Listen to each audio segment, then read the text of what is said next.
Sterlite ஆலைக்கு நிலம் கொடுத்த மக்கள் இழப்பீடு கேட்டு நாளை தூத்துக்குடிக்கு வரும் முதல்வர் அவர்கள் கவனத்தை பெறுவதற்காக தெற்கு வீரபாண்டியபுரம் கிராமத்தில் காத்திருப்போர் போராட்டம் நடத்துகிறார்கள்.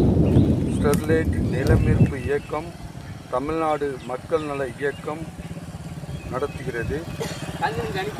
குமரட்டியாபுரம், தெற்கு வீரபாண்டியபுரம், குமரகிரி மக்கள் இப்போராட்டத்தை நடத்துகிறார்கள்.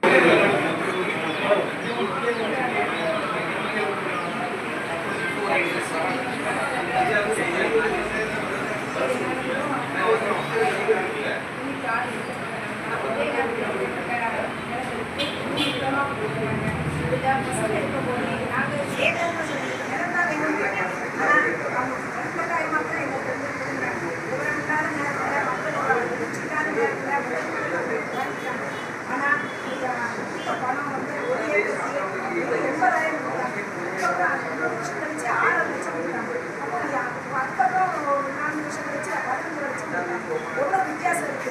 இப்பவும் அடுத்து 10 லட்சத்துக்கு கிராமத்துக்குள்ள கவர்மெண்ட் இருக்கு. எப்படி கொடுக்குறாங்க அதுக்கேற்ற மாதிரி எங்களுக்கு முதல்ல ஒரே நேரத்தில் ஒரே மாதிரியா கொடுக்குறாங்க. நாங்கள் எவ்வளோக்கு எழுந்துட்டு இன்னைக்கு ஒரே கொடுத்தவங்க 20,000 10 ஏக்கர் கொடுத்து கூட நாங்கள் அந்த பணத்தை எடுக்க முடியல. அதை வச்சு இடம் எங்களால் வாங்க முடியல. இது தோட்டம் தான் இருக்குது. நாங்கள் விவசாயம் பண்ணி அவ்வளோ விரும்பி விவசாயம் பண்ணல எங்கள் நிலங்களையெல்லாம் பிடிக்கிட்டு எங்கள் ஊரை விட்டே வெளியே அனுப்புற மாதிரி நாங்கள் இன்னைக்கு வந்துட்டோம். இருக்கிற நிலம் இந்த ஊர் 3 நிலங்களையும் அந்த இடம் போல மதிப்பு அதிகமாக இருக்க போய்த்தானே அந்த இடத்துல வந்து எல்லாம் கவர்மெண்ட் அந்த இடத்த எடுக்கிறீங்க.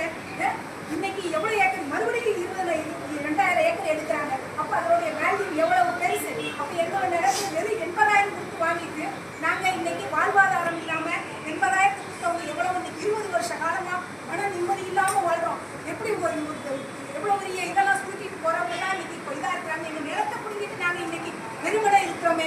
அடுத்து வர்றவங்க இன்னும் அடுத்த நிலங்களை எல்லாம் கொடுக்காங்க.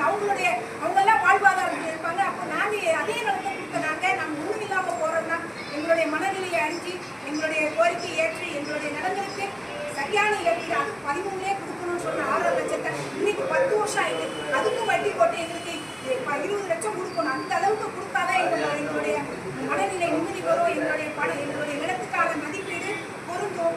இதை கவர்மெண்ட்டும் வட்டாட்சியரும் செயல்படுத்தணும், விரைவில் செயல்படுத்தணும். இனிமேல் காத்திருக்க முடியாது.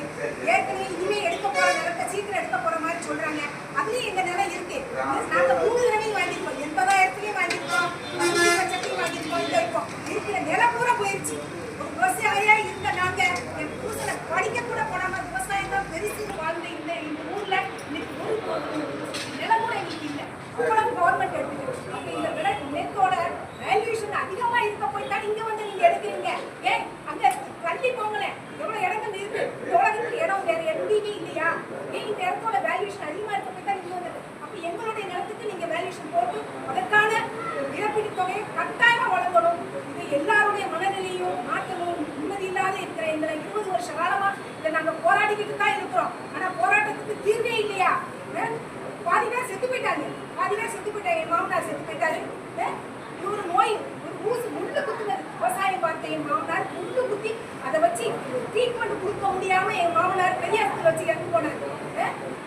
இவ்வளவு ஏக்கர் நிலம் இருந்தோம் நாங்கள் அவரை பார்க்க முடியும். இந்த அளவுக்கு நாங்கள் பாதிக்கப்பட்டிருக்கோம். பாதிக்கப்பட்ட எங்களுக்கு நிவாரணம் கட்டாயமா கொடுக்கணும், விரைவில் கொடுக்கணும். அடுத்த சிப்கார்டு பிடிச்சிருக்காங்க, அதை கொடுக்க முன்னாடி எங்களுடைய பணத்தை நீங்க கொடுத்து ஆகணும்.